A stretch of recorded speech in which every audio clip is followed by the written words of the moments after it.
It's exactly in moments like these where I'm pretty grateful I finally got the old truck started. Not having to limit my imagination based on what I can realistically bring home is pretty nice. Freeing, actually. Maybe I'm getting ahead of myself, though. I haven't actually driven the truck yet. I merely got it running. I guess this would kind of be the perfect opportunity to take this truck on the first drive. One with an actual purpose, too. Using a truck for what it was built for. Sounds pretty fun to me, at least.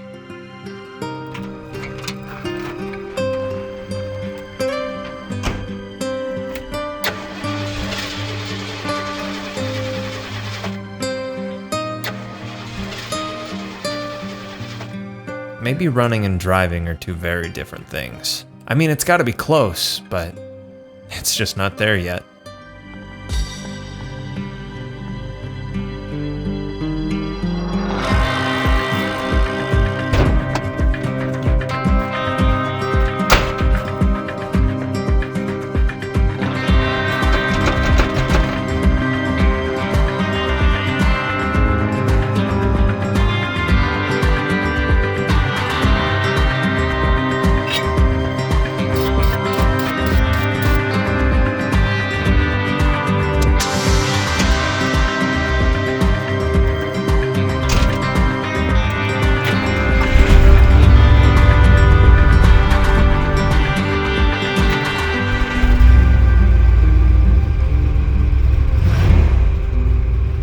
See, truck, I knew you could run, and I can also now see why you weren't before. If that gauge is anywhere close to accurate, fumes are probably all you have.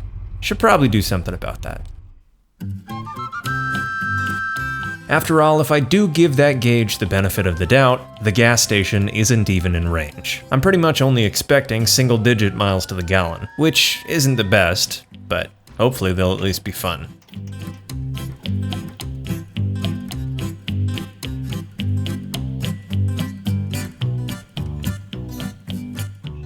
Okay, a little bit of gas is in and the truck's running better than it was before. Now to finally move it.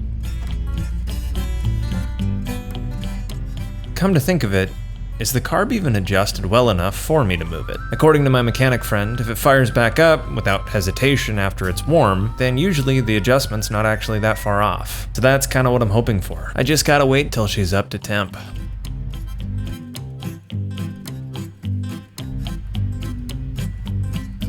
I waited 10 minutes, and the temp gauge never really moved, but it's definitely warm, so here goes nothing.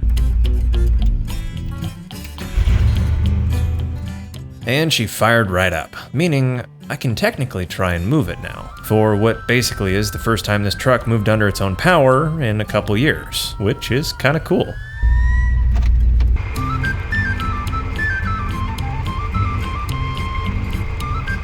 The only issue is it did not at all go well. It's almost like it sitting for years makes it a little harder to move, or at least hesitant to. With that much time sitting, even a slow leak is enough to drain pretty much every system the car has, including that which is now immediately apparent, the power steering. No power steering in combination with a 6,000-pound truck is not exactly a recipe for a fun time. It works, but it definitely does not feel like it wants to turn. So before I take the truck too far, I should probably check all the fluids. And I think that'll be a little bit easier on a level surface, even if it's a 40-point turn that gets me there.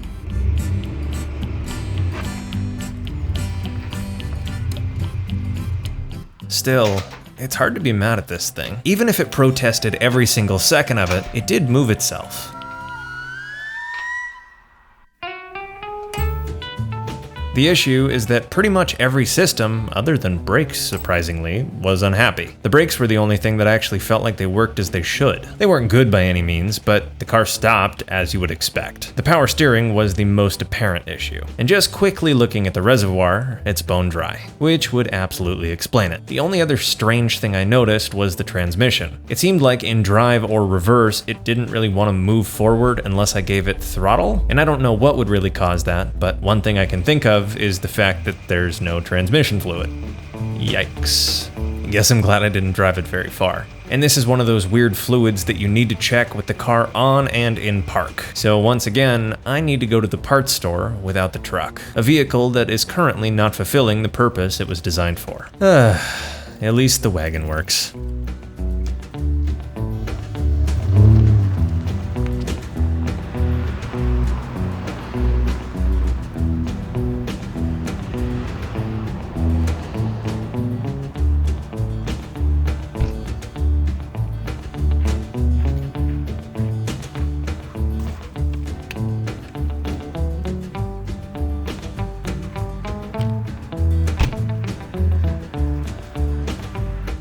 Well, now I feel like the universe is just tempting me. That to me looks like a number of things that this truck could use right now. But given none of them have to do with drivability, for now I need to see if fluid is enough to fix the issues this car has. Then once I know it's happy to move forward and backward, I'll worry about this stuff. Still, I'd be lying if I was saying that having these here wasn't a good form of motivation.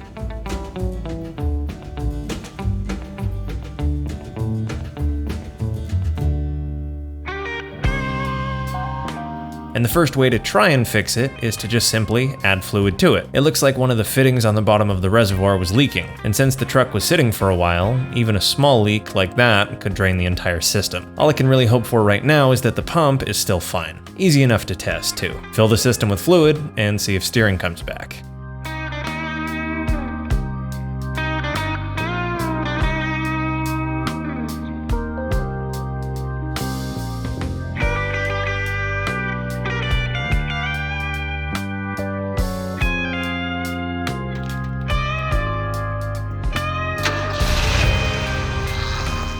And this is one of the few situations where I'm actually happy to hear the whine of a power steering pump. On the one hand, that means there's air in the system, but it also means the pump is pushing fluid. So all I need to do right now is get that air out, move the wheel back and forth, refill the reservoir, and repeat until the noise disappears. I'll still need to fix the leak at some point, but having power steering at all is a good thing for the first drive.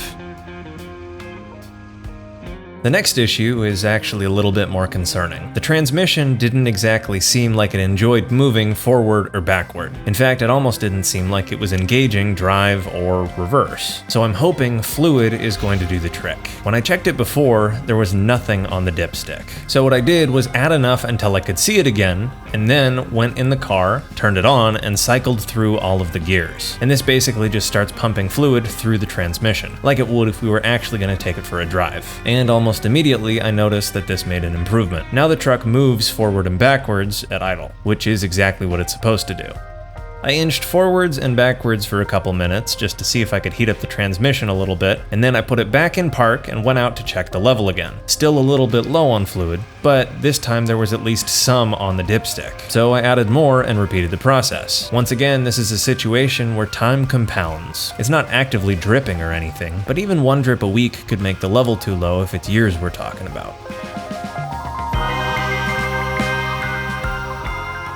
I did this a couple times, and eventually the truck was effectively asking me to take it for a drive. You'd put it in gear and all the torque from the 7.5 would move you forward or backward, exactly as you'd expect. And the more I did this, the more the brakes got reaccustomed to moving. Weirdly, they almost feel like they don't need replaced yet. I'm sure I will at some point, but having brakes that I trust for the first drive is honestly kind of cool. I don't want to risk the transmission on an actual drive, so I basically did this for around 30 minutes. The temp gauge still didn't move, but at this point I can comfortably say the engine's up to temp. Smoking a bit too from the holes in the exhaust and all of the gunk that's just stuck on the engine. Par for the course.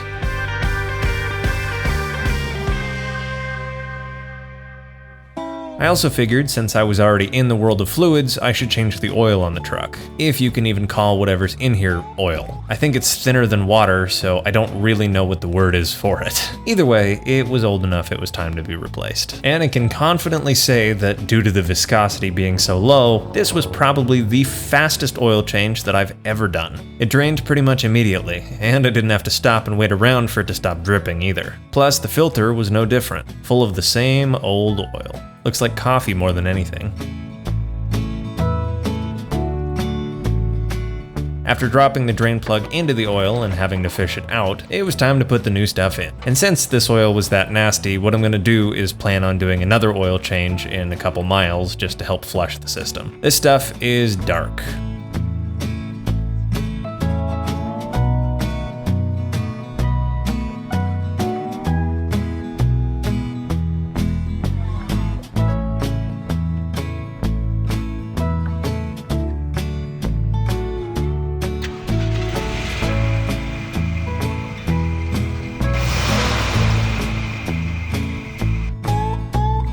It's kind of fun seeing this truck go from being a decorative yard piece to running pretty well, and hopefully driving soon. And there's so much I want to do to it. Distributor, cap, rotor, plug wires, advance the timing, headers, exhaust, valve covers, enough to really get lost in the hopes for the future. But this is the kind of truck that you could really do anything with. It could haul whatever I want, and it could tow even more. Plus, if I take care of it, it'll last as long as I want to keep it. So maybe having that long of a list of things I'd like to do isn't a bad thing. Having a truck to do truck things with is worth looking forward to.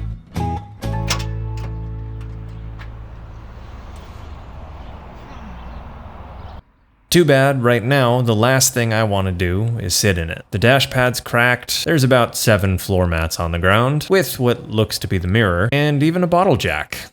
Plus, every time I start the car, the headliner rains down, and I don't really want to catch whatever disease it's made out of. So maybe there's some other stuff I should do before I drive it.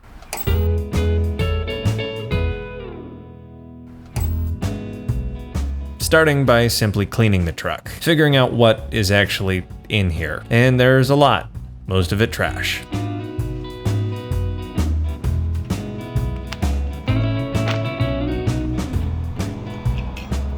Just when I was wondering why there were so many floor mats, I found my answer. They were hiding the true condition of the driver's side floor pan. Rusty, crusty, gross. The carpet's not savable, but so long as the rust hasn't spread too far, the cab is. This is such a common place for these trucks to rust that they sell pre-cut sheet metal the right shape. All you have to do is cut the hole and weld it in. But that's only really possible if it hasn't spread that far, which, thankfully, mine hasn't. It's really just the base of the driver's side. There's a little surface rust on the passenger side, but nothing structural like on the driver's side. I'm entirely certain that if I put my entire body weight on the middle of this floor pan, my foot would go through. I can already see the ground in a couple spots, so my plan is just to not put my weight on it. That and order the replacement floor pan, which I really see as just another opportunity to learn, a continuation of my rust repair learning from the E30. Plus, holistically speaking, it really could be a lot worse. The whole truck could be like this, and they often are.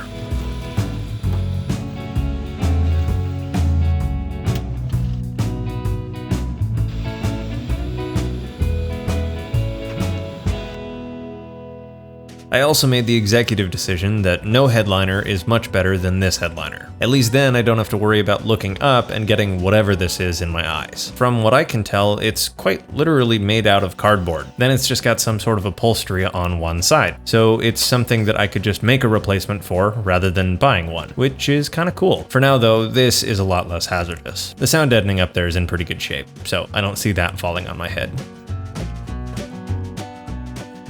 The one thing I definitely want to replace is the dash pad, and this is a brand new one. The current one is unsightly and the engine vibrates enough that pieces of it literally get flung around the cabin at idle. It's just not a fun experience, so it's worth taking the time to replace. Plus, this entire truck's pretty much held together with Phillips screws, so taking the panels out of the dash is pretty simple.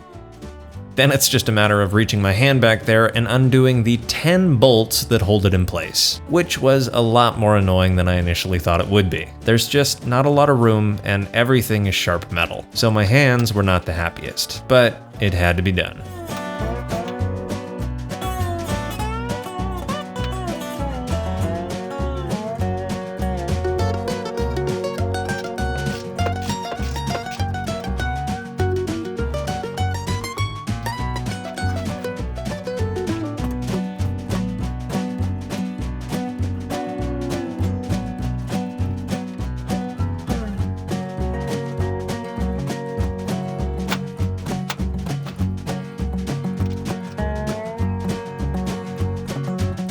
I also splurged and picked up another door card for the passenger side. It would bother me too much to just have the driver's side, so I figured for now, this was a good alternative. I do wish it was the original interior color, but everything does match now, so it's not the worst thing in the world. This just happened to be what was available at the time I was looking, so for now the interior is mostly black. The only thing left that I really wanted to try and do before driving was reinstall the weather stripping that was sitting on the floor. As I've come to expect with this truck, however, it turns out that weather stripping didn't really seem like it fit. I'm guessing it was just a universal kit because it is not at all the right length, so I'll have to order the right stuff. But I'm at least hoping this stops the door from rattling.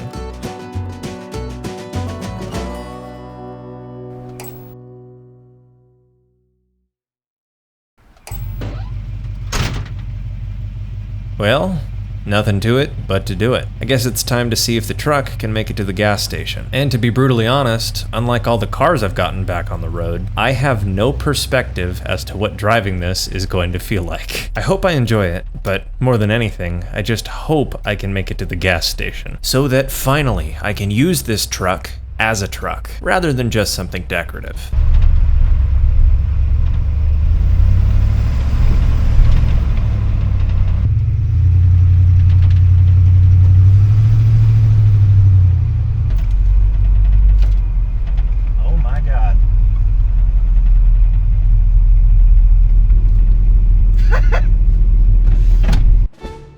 Finally, the truck gets a full tank of gas. Now I can actually drive it around and enjoy it, rather than just worrying I'm gonna run out of fuel. What I noticed on my way over here, however, was that trucks have come quite a long ways. This truck is an event to drive. Turning radius, absolutely non-existent. The noise just driving around, horribly rattly. It is actually hilarious. Plus, the throttle is almost a switch.